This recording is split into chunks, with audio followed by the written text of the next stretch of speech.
So I made a video right after the news came out that Moody's downgraded the US for the first time ever in history to a not so perfect credit rating. And most of it was positive feedback. Some people were pointing out, well, this is not the first time that the US has been downgraded. That's not what I said. I said this is Moody's first downgrade, and actually the last of the three agencies that really grades the US that are respected. Moody is the last one that had a perfect score for the US. And in my opinion, and that's all it is this is why it's more significant. It's the last perfect rating that the US had. And then now it lost it. So yes, the second thing a lot of people said is, and let me share this with you. Even U.S. Treasury Secretary Bassett commented on Moody's downgrade from the U.S. credit rating and says, I don't put much credence in Moody's, he says. What? Okay. And just like all the other people that commented, well, no one cares what Moody thinks. Like, this is not big news. Then why are markets selling off? Because obviously markets care. It's common sense. You know what that expresses to me? And it's just my opinion. So if you get offended, then it's probably because it's true. Is that the people that say that this is not a big deal are the ones that are over leveraged at these overbought levels and cannot tolerate pullbacks. Because that's what it is, right? Like, if you really think about it, with how the market has been trading, this would have been really bad news if it came out a few weeks ago when markets were already selling off, adding and fueling to that selling pressure. If now we really think about it, markets have made a substantial recovery off of no ground. No actual tariff or agreement has actually been signed. It is still yet to be announced. Yet this is all based off of hope. This has been an amazing recovery, over 30% for those that did not know. From lows of 398 to the current highs, we're at 29%, but we were at 31%.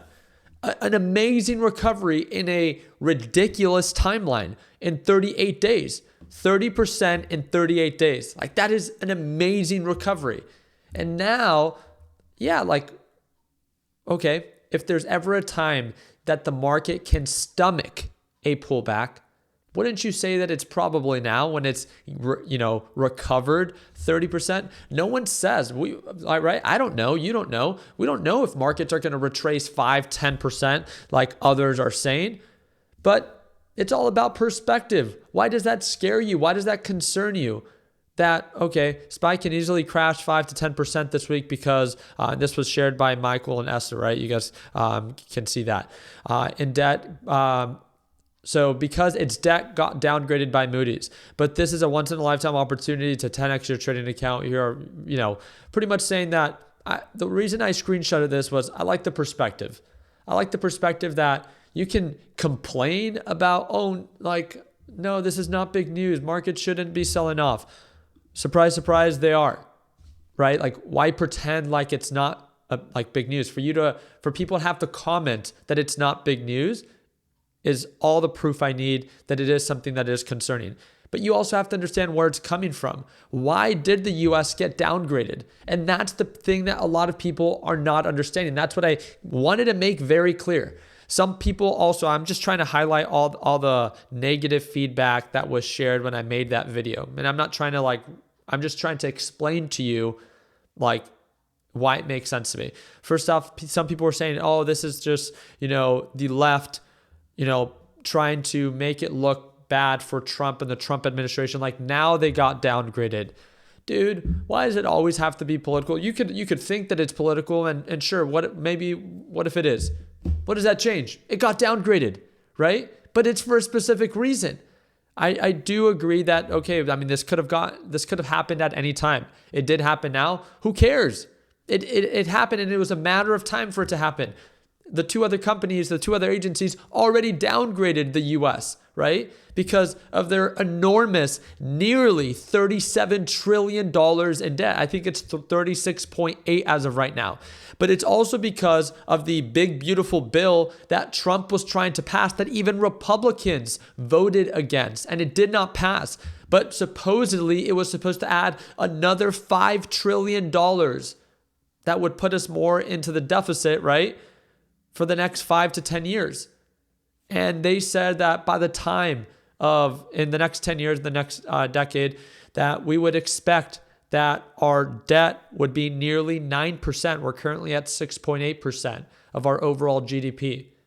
That is why they explain that, the downgrade happened. You don't need to agree with the timing. Guess what? It's not your job. It's not your agency. You have no control over it. So why complain over things you can't control? Think about it this way. Markets have recovered in a beautiful way in the past 30 days. It has shown that markets are eager to recover. And I do not believe that, I've had a lot of people message me on Instagram, oh my God, Rick, do you think markets are finally going to drop? I'm not convinced that markets are going to fully drop. The part that just baffles me is because of how irrational the markets are being, right? How quickly the markets have recovered in a short period of time. So you have to play devil's advocate with yourself. I don't care how much you want the markets to drop. I don't care how much you want the markets to recover. I think the thing that I always want to share and encourage other traders and other beginners to have is to have a level head. You should never just be convincing yourself that things are always going to be good. You always think about the opposite. Well, why won't markets fully sell off? A question to ask yourself. Markets have been irrational. They've been throwing every bad news under the rug. We reported negative GDP for Q1 of 2025, and the markets sold off, but by the end of the day, the markets fully recovered because Trump sent out a tweet. And again, it would not surprise me. It wouldn't be the biggest surprise based off of what we've been conditioned with in the past few weeks because of this recovery, that something gets said and the Moody downgrade gets overlooked. So is it good news that the U.S. got downgraded to a not so perfect rating? No, but you should just understand that for what it is and ask yourself why it happened. You are correct. It could have happened even during the Biden administration, but guess what? It didn't. And it's not that it's Trump's fault. He didn't add the $36 trillion in debt. So anyone that is pointing a finger just at him, oh, ha, ha, look at this. Why does it always have to be the left or the right? It's just, sometimes it's not so much about the timing. It's just the report in which it happened to fall on, right? This is the part that just irritates me about people and why they always have to make it so political. And you could think, oh, Ricky, you're being naive. It is political. Well, who cares? What difference does it make if it is, or even if it isn't? The report got released. The U.S. got downgraded. That's a fact. That's not an opinion. And they shared their reason why. They didn't like the increased deficit that is set to be added to our current nearly $37 trillion. And because of that, they didn't see them to be going down the right trajectory. And that's it, right? So because of that, we cannot be surprised that markets can continue to downturn. So am I convinced that markets have to fall this week or on Monday? No. We'll see in the next few hours when futures open to see how aggressive if markets begin to downturn. But based off of what we saw on Friday after market hours, the markets do care. Moody's downgrade is important. And the more that people try to throw it under the rug, in my opinion, the more that you should see it as a red flag. There is a reason the bond market and bond yields are rising. And it's because there's uncertainty. This is one of the last things that I wanted to share with you, is that consumers now expect inflation to jump over 7.3% over the next 12 months, the highest reading in 44 years. This is an expectation, and this is what the bond market is reflecting. The bond market is not influenced by simple, stupid tweets sent by our president. It is not going to be based off of hope that bond markets drop. It is based off of fiscal policy and economic data that it takes into consideration, and also our trajectory. You can get offended, but guess what? It doesn't matter. There is no question that the markets, it has been proven, are often greedy. And they often get ahead of themselves because it's not a representation of how our economy is doing. The stock market is a leading indicator of how investors expect our economy to do, not the current state of it. Let's list some facts. It is more expensive to own a home than it is to rent. Yet we think our economy is thriving. People cannot afford what they used to just 4 to 8 to 10 years ago. Things are just naturally more expensive, and we have to understand that. People are losing their jobs. They're not hiring as quick as they used to. Again, these are all facts, but yet we want to pretend that because markets are rising, then everyone else is doing good. Did you know that a little bit over half of Americans are invested in the stock market? And the ones that actually make up most, 80% of the stock market, are the top 1% of the United States. So again, the stock market is not a representation of how our economy is doing. It's a leading indicator. So just like Secretary Besnett is saying, when we talked about the Moody's downgrade, he said it's a lagging indicator. Sure, I agree. I don't think all of the blame should be put, I don't think any of the blame should be put on the president. I really don't. I'm not here to kick Trump when he's down. Like, first off, he's not down, right? Markets have been doing incredible. It's not a political thing. I don't have to point the finger of, if it had to do with trade war, then that would be a different story, right? Because there's obviously a president that initiated that. Other than that, like, this has, in my opinion, nothing to do with it. It's, he presented this big, beautiful bill. Markets didn't like it, or in this case, Moody's didn't like it because of the addition that it would add to our deficit. And that's all. That's all you have to understand. That's all you have to really take from it, is that it is a negative catalyst and it is a negative report. It is not a good look for the U.S. that we are continuing to go down a road that puts us even more in debt. Nonetheless, right, we've talked about this. It's the whole point of DOGE, is the Department of Government Efficiency, is that obviously we saw, and a lot of people agreed with this, is that the U.S. was not heading in the right direction with its overspending. I don't think that this is a Trump thing. I don't think this is a Biden thing.